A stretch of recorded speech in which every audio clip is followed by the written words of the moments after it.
and start the next one. The last thing we said, one of the last things we said,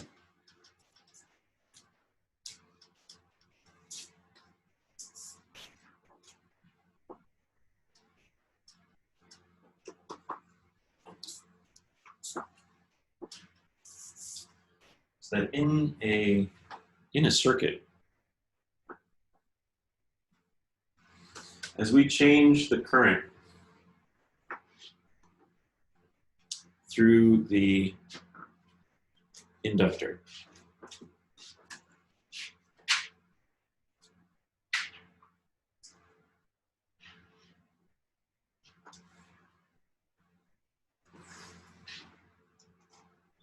I think I forgot a minus sign up here. That minus sign from Lenz's law, that's important.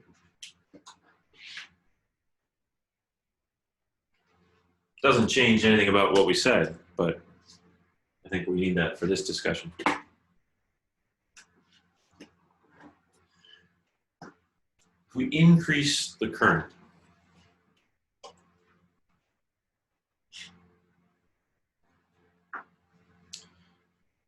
in some amount of time, this quotient becomes positive. L is a geometrical quantity, it's positive. And that minus sign means that the EMF that's induced tries to oppose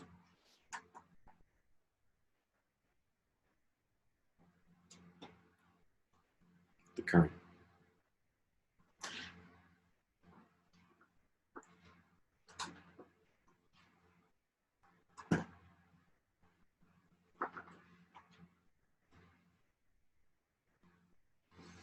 Now, let's take a look at this.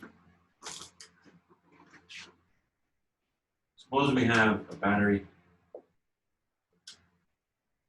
a switch,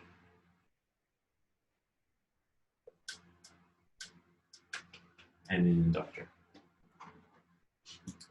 When we close the switch, the battery tries to push current through the inductor. The induced EMF wants to try to create flux the other way, to put it back the way it was before we closed the switch, which means it wants the current to flow the opposite direction.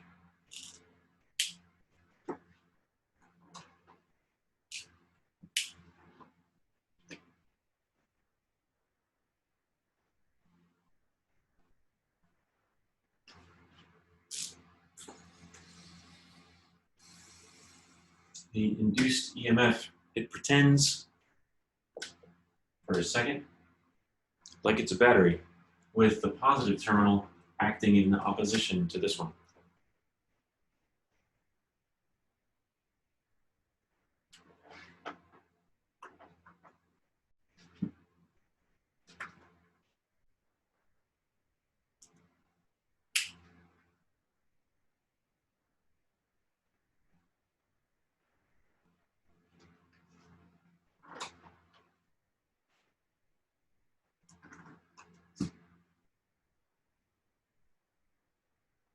So I think if we use Kirchhoff's loop rule and follow the circuit this way, the potential difference across the battery is positive, and then the potential difference across the battery is negative. It's got to be, or across the inductor is negative, so that positive, negative, and we add to 0 in a loop. Okay. So we drew a graph of that.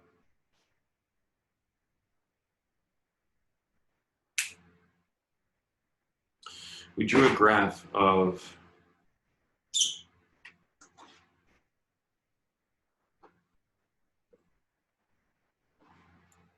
output versus time.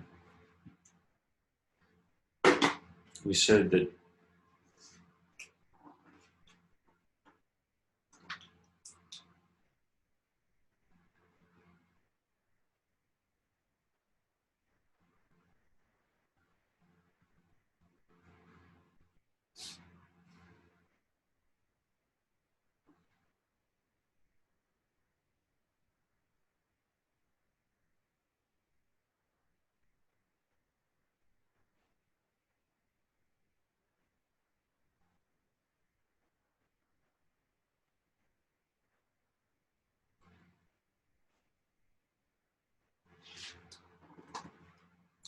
current that we try to pass through varies. No, it's not a battery. It's a sinusoidal current source, so a sort of power generator. Now, what is the graph of the voltage across the inductor?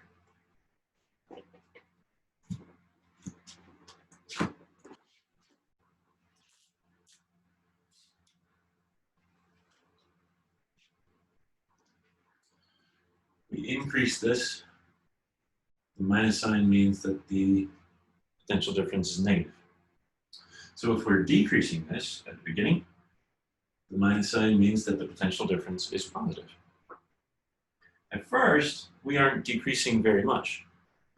But as we pass through the x-axis, or the time axis in this case, that is as steep as we're going to be. Delta I over delta t has the largest possible value. Because that's just the slope of this graph.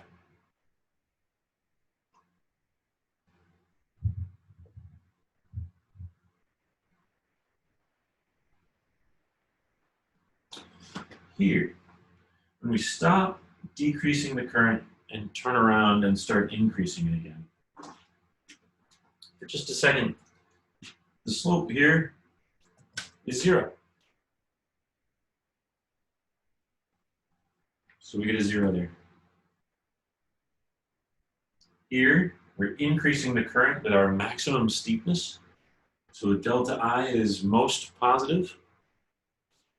Minus sign means we're talking about negative voltages, and we have our largest possible negative voltage. Here, when we stop and turn around, we start coming back.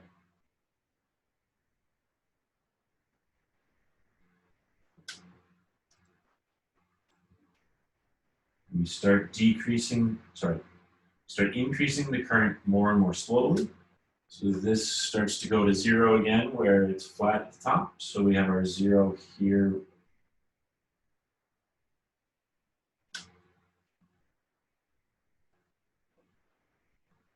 It would have been hard to draw, but you get the idea. And what we see is that when the current has its maximum, a quarter period later, the voltage has its maximum.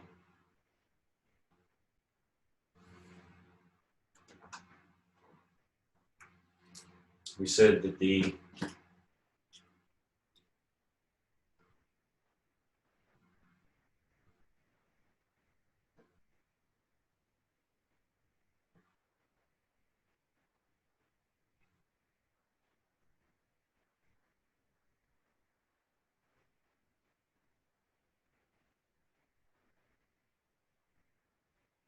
hold on now.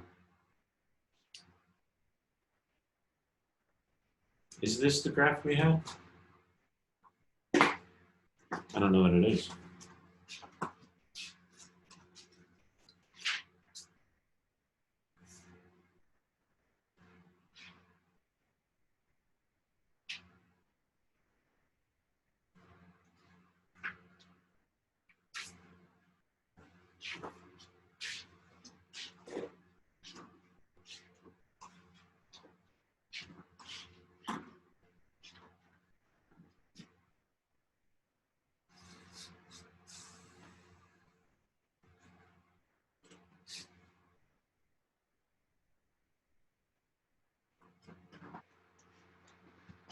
What's the issue here? The difference between what we're doing here and what we did in class is that I'm tracking the current and potential difference across the inductor itself.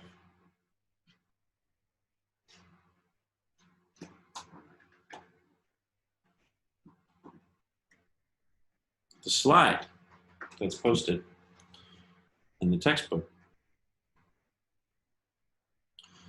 track the potential difference across the source.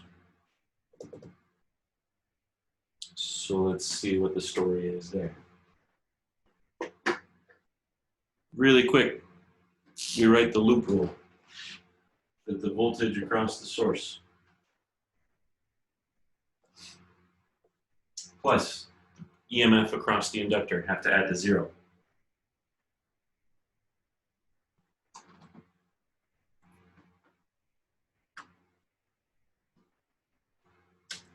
Just need a little bit of space.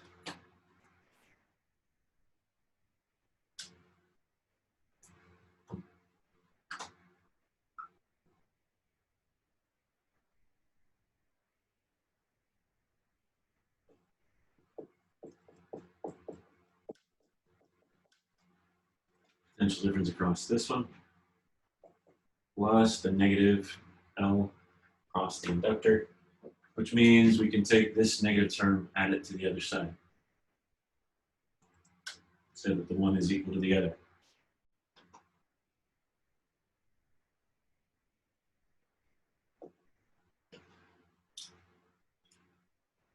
This is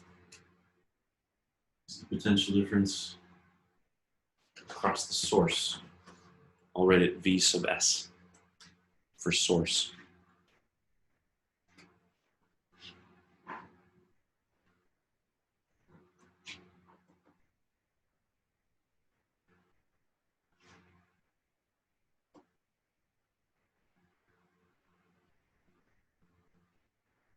When the current through the circuit is increasing at its greatest rate,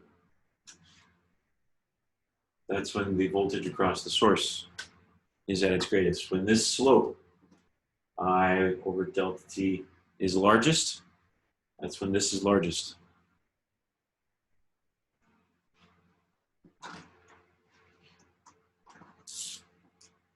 That's here.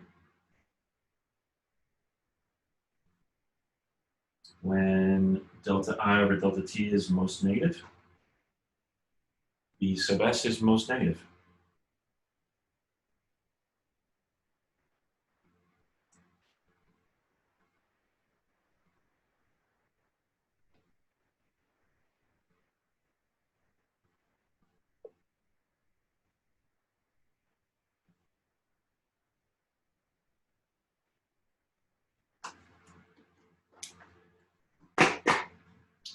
The dotted blue line tracks the voltage across the inductor.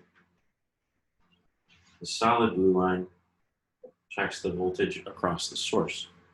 And you'll notice that at all times, they add to 0, just like the loop rule says they ought to.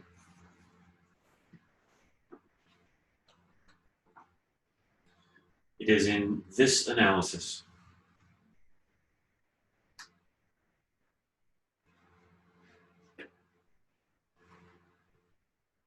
that we say that the voltage across the source has a minimum a quarter period before the current through the circuit. We say the source voltage comes first before the current has its minimum.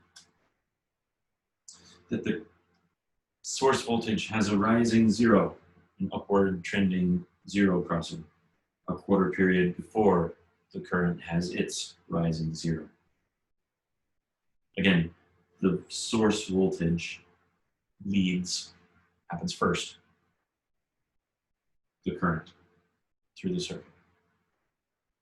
Source voltage E L I.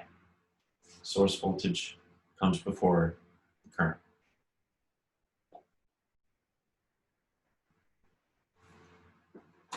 ELI. For an inductor, the source voltage leads the current. For a capacitor,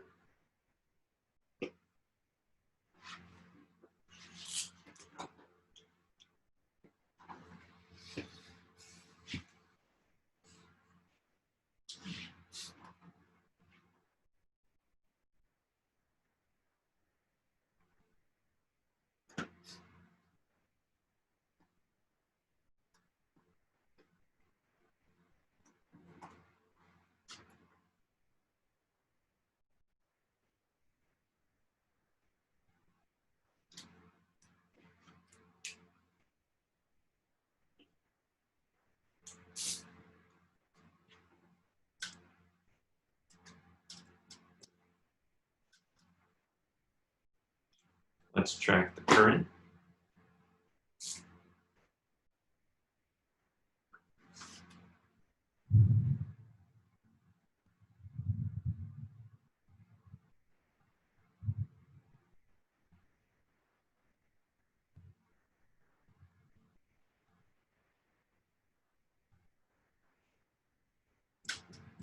Same sinusoidal function. Current through the source. Current through the whole circuit, doesn't really matter, so everything's in series.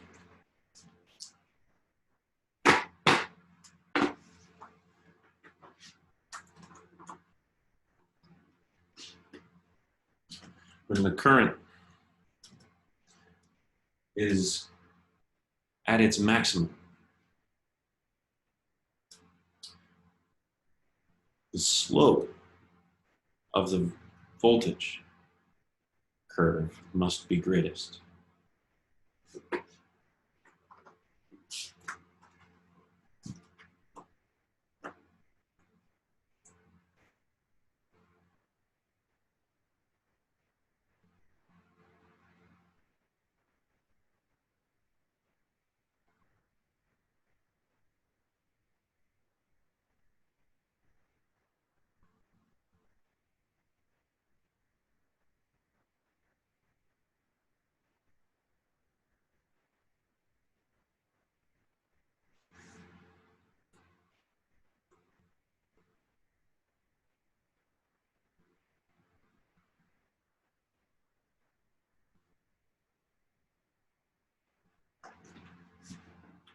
Which looks to me like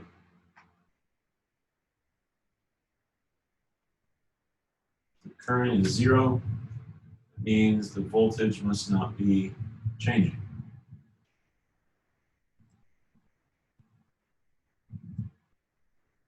If the current is negative, then delta V over delta T must be negative.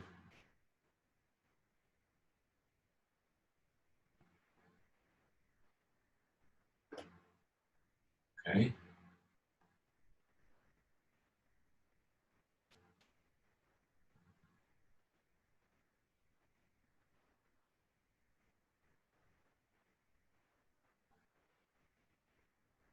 All right.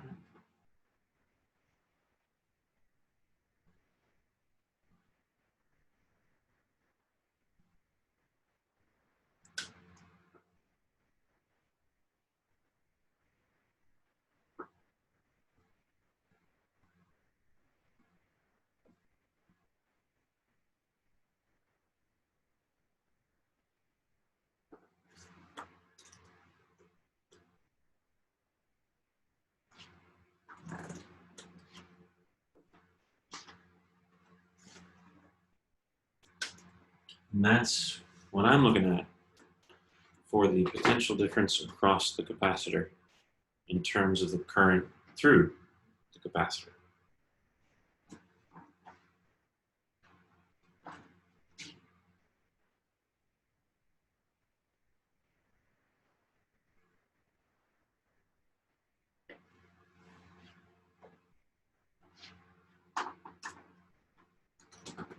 Now, this is very strange because this is the same as the potential difference across, it's the same, really, it's looks the same.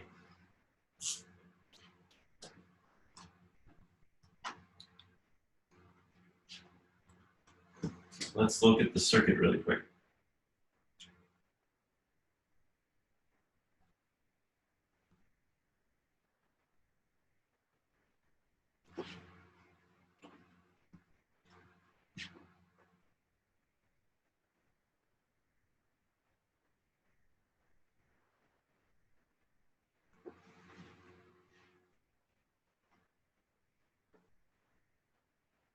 The more charge we put there, the more this starts to look, again, like plus minus.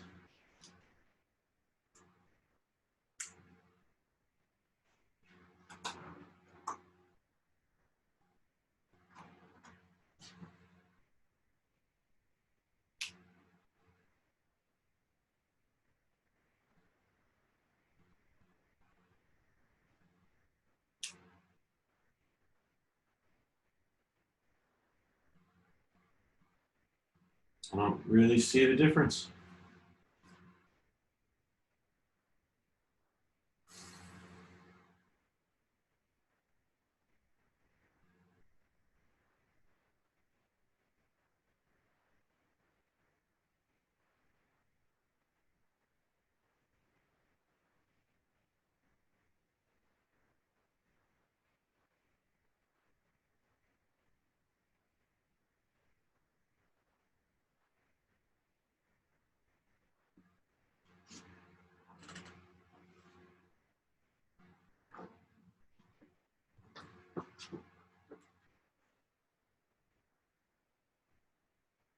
As long as the current is positive, we're putting charge on the top plate, increasing the potential difference.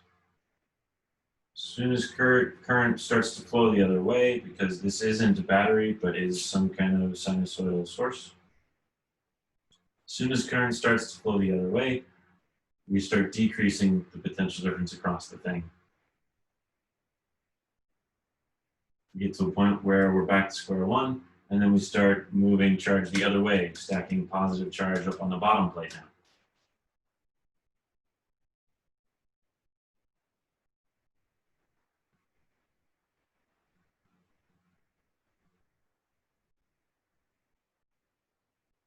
now. How is this different?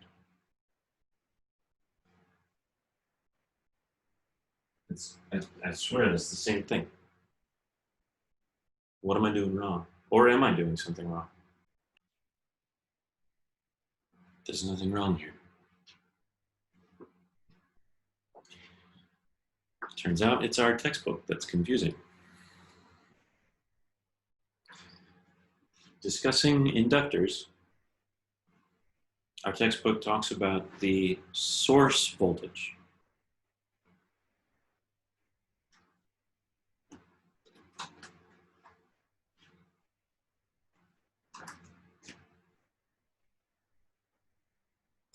That when the source voltage is a thing,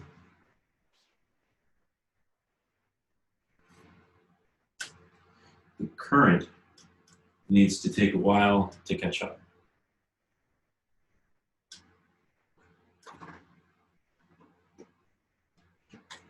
Here, because of the way this equation is set up, the equation is set up to ask about the current through the source, through the whole circuit.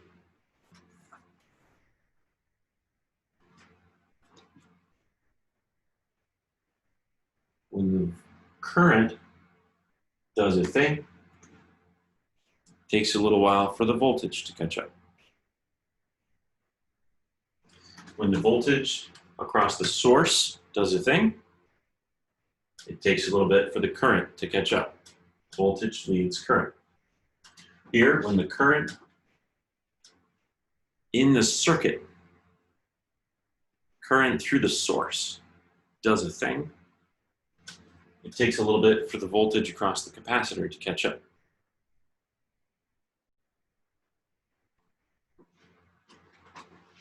The left-hand side talks about what's going on in the entire circuit. The right-hand side talks about what's going on in this circuit element.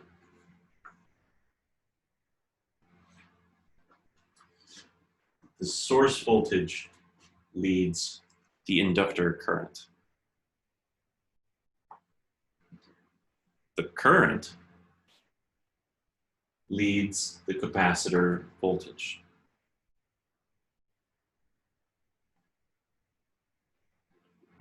Our textbook, if you read very carefully,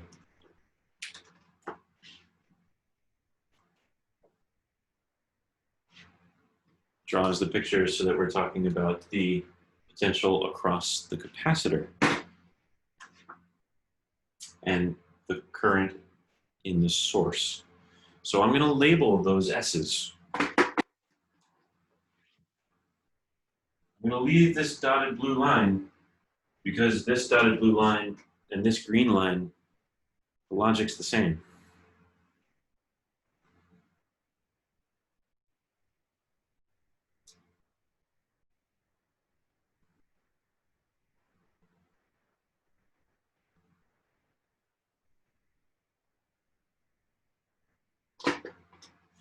here, we're talking about the source. Here, we're talking about I source.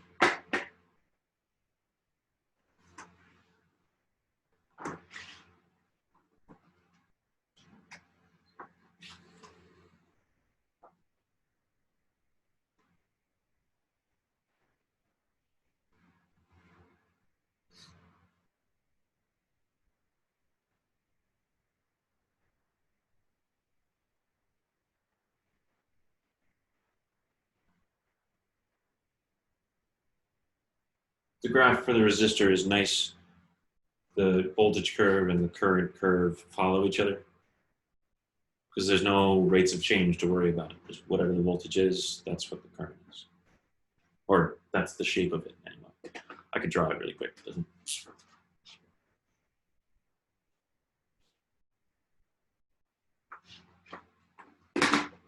Following current.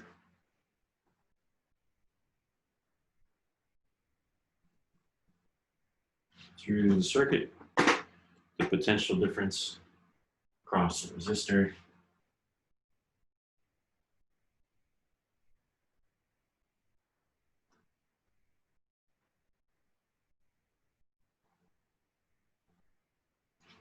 just follows it with some amplitude according to the voltage.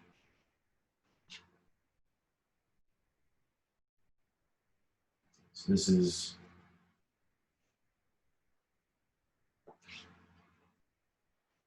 potential difference across the resistor.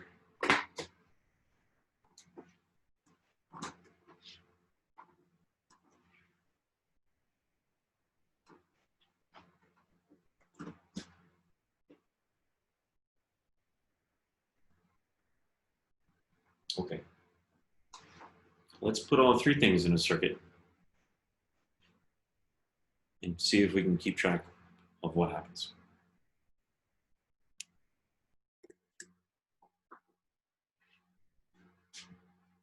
I think I said earlier that this all is potentially confusing.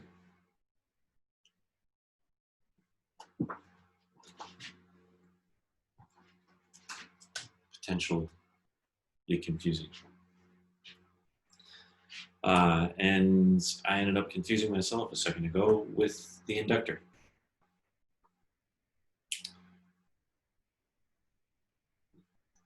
The way to avoid the confusion is to be very systematic. Let's talk about a resistor first. This is the nicest case. Suppose we have an alternating current source. Suppose this way is the direction of positive current, clockwise in this case. If the current's flowing the other way, we call that negative. If the current is positive, then the potential difference across the resistor. Now the resistor dissipates energy in the forward direction of current. So we have to push through the resistance. We dissipate energy to do that. We have to be at a lower potential once we're through than we were when we started. Relative to this point on the bottom, this point is uphill. We skied down through the resistance to get to this point. This point must have been uphill. It's not a surprise for the resistor. The source pulls us in that direction. Through the resistor we go, losing energy on the way. Is the potential difference across the resistor positive or negative? Depends where you put the two leads, right? Our voltmeters have one common lead or ground lead and one, voltage lead. And if we reverse them, we end up with a negative number or a positive number, depending which way we put them. So which way should we have them here? let's put the ground or common lead here and ask what the potential difference is here relative to here. That's our convention. In this case, because we're tripping downhill, we stop here, we look back the way we came, we say that point back there, that's uphill. So we report the potential difference of there from here as positive, and that's why the graph looks like it does. When the current is positive in the direction we've labeled, we've set it up so that the potential difference that we measure from here to here is positive. So that's why the graph looks like it does. Okay, so let's talk about the inductor.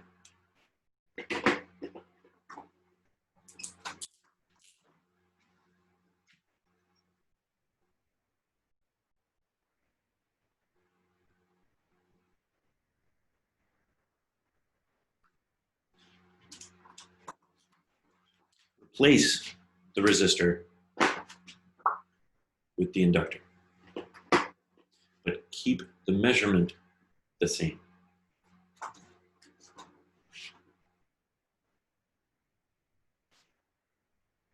Keep the convention the same.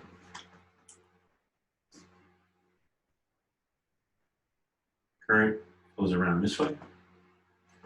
That's the positive direction of current. Now,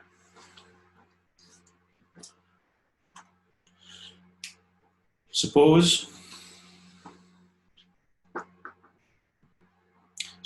that the current is positive and increasing.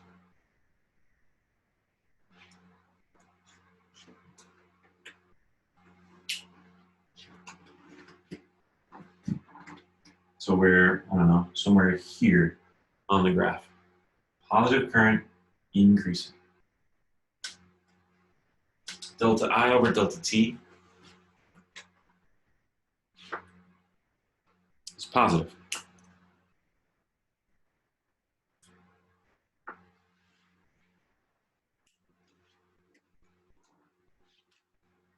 The induced EMF is opposite the created flux.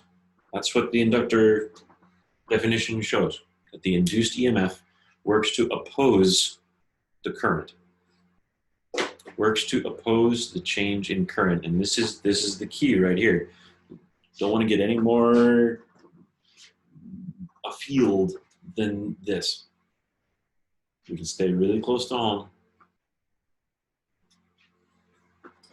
If we're trying to pass more current, the induced EMF, it works to oppose that.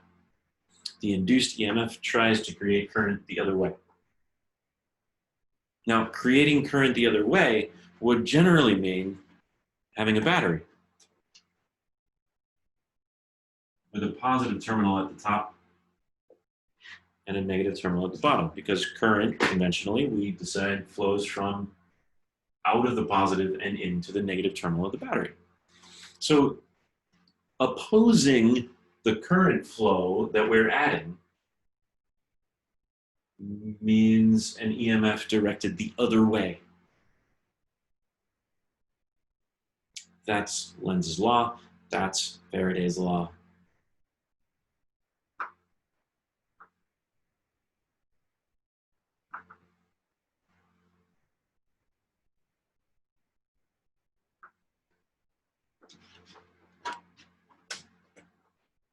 If we measure from the bottom to the top corner, just like we did before, negative, positive, negative, positive.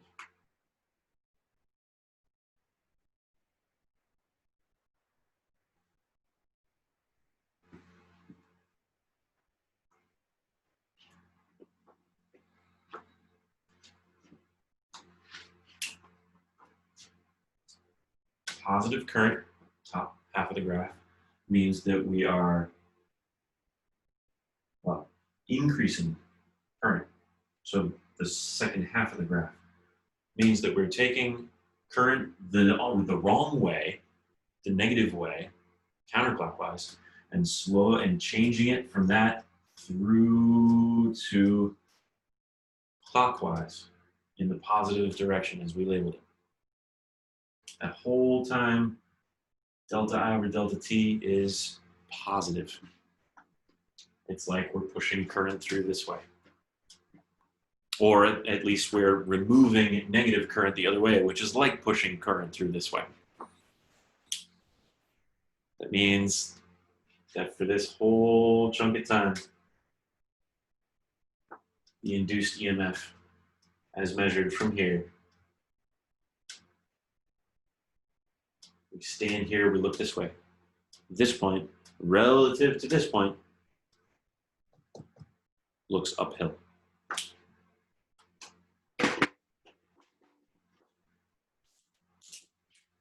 Fastest increase means largest value.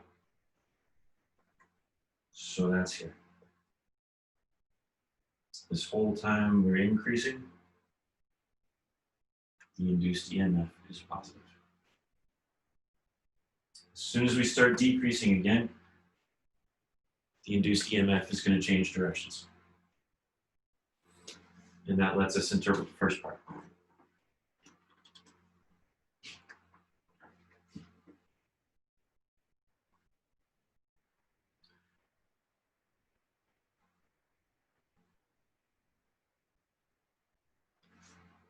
Starting with a very positive current, as we decrease the current, the inductor tries to put it back, tries to say, no, keep going this way. Keep going that way means switching the plus and minus.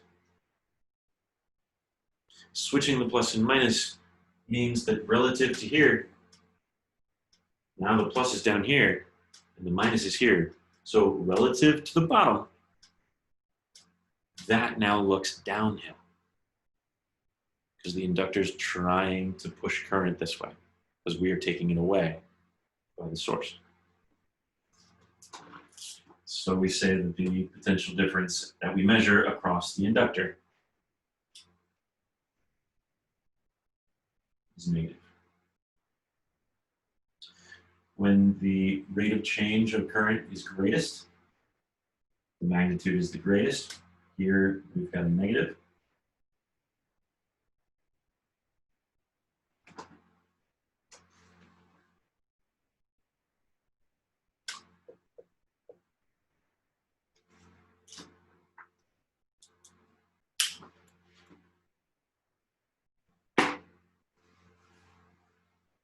And now we can very clearly see that the voltage across the inductor leads the current through,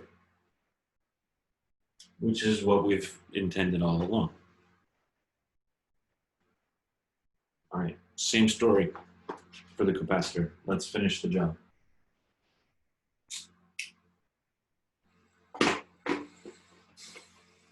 Again,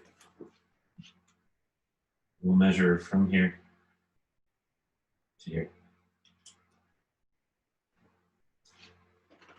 Suppose, now here's the wrinkle. Suppose the current is flowing clockwise in the positive direction, as we've called it.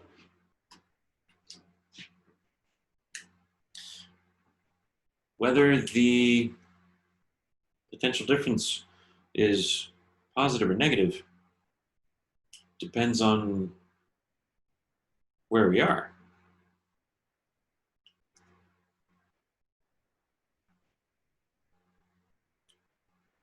Suppose we start from neutral.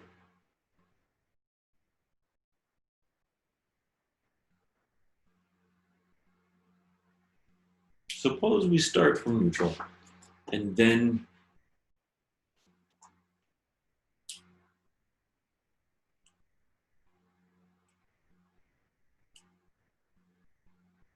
how do we get the potential across the capacitor to change? We have to run current. Suppose we start neutral We have to run current to get it to charge. As we decrease the current, we don't charge as fast.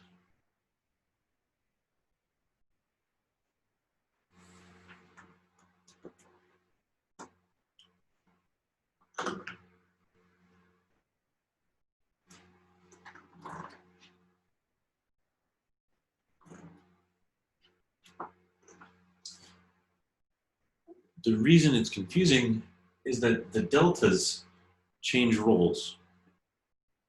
Here, I don't care about the actual current, I care about its delta. Here, I care about the actual current. So what can we say? We can say that anytime the charge on the capacitor is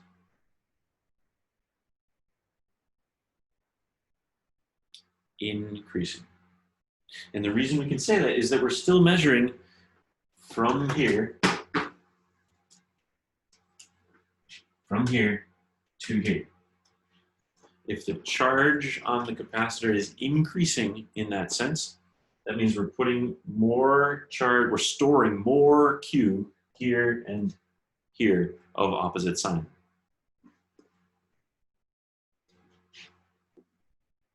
Conventional current says that we're moving positive charge stacking up on the top plate. We got it from the bottom plate.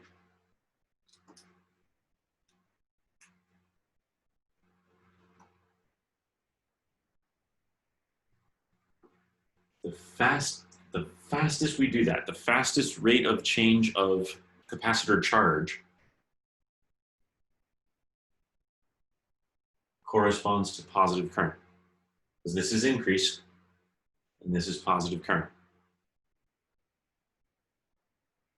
Okay, so we're going to redraw this in a second. I just want to finish the arc.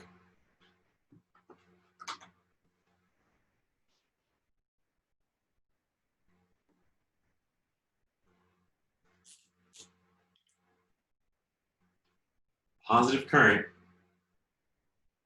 here and here must mean that the potential difference across the thing is increasing.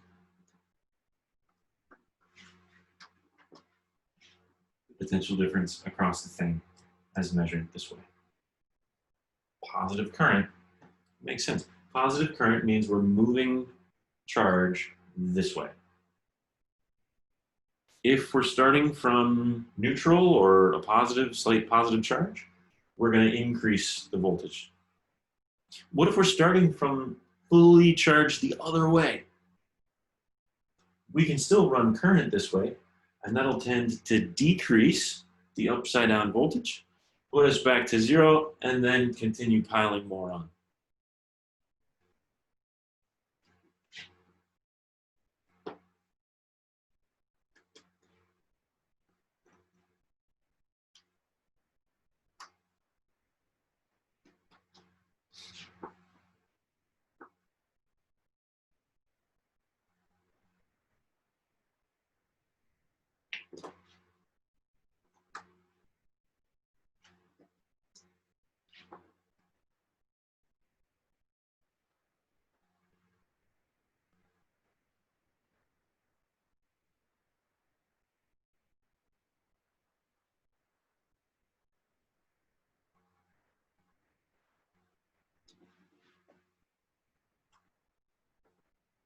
As the voltage on the capacitor as measured from here to here increases,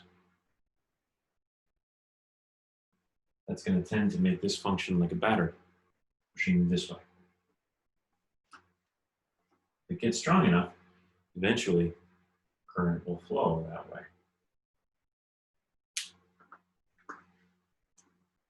It's when the capacitor is most positively charged that it can start to win and push the current the other way. When the current starts to go negative, the wrong way around the circuit as we've labeled it, that's because the capacitor must have its greatest possible ability to turn things around. You go the other way. But its greatest possible ability to turn things around, that's when the potential of this point, measured from here, we stand here, we look that way, is most uphill.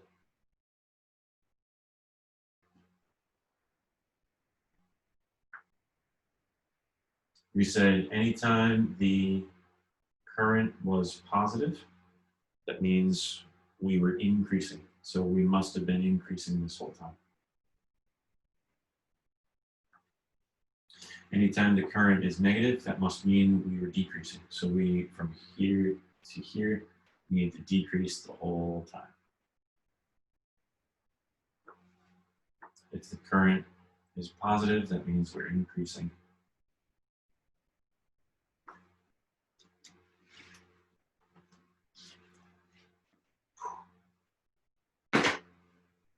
Good stuff. Voltage leads current, current leads voltage. And that's ELI, ICE. Eli, guys.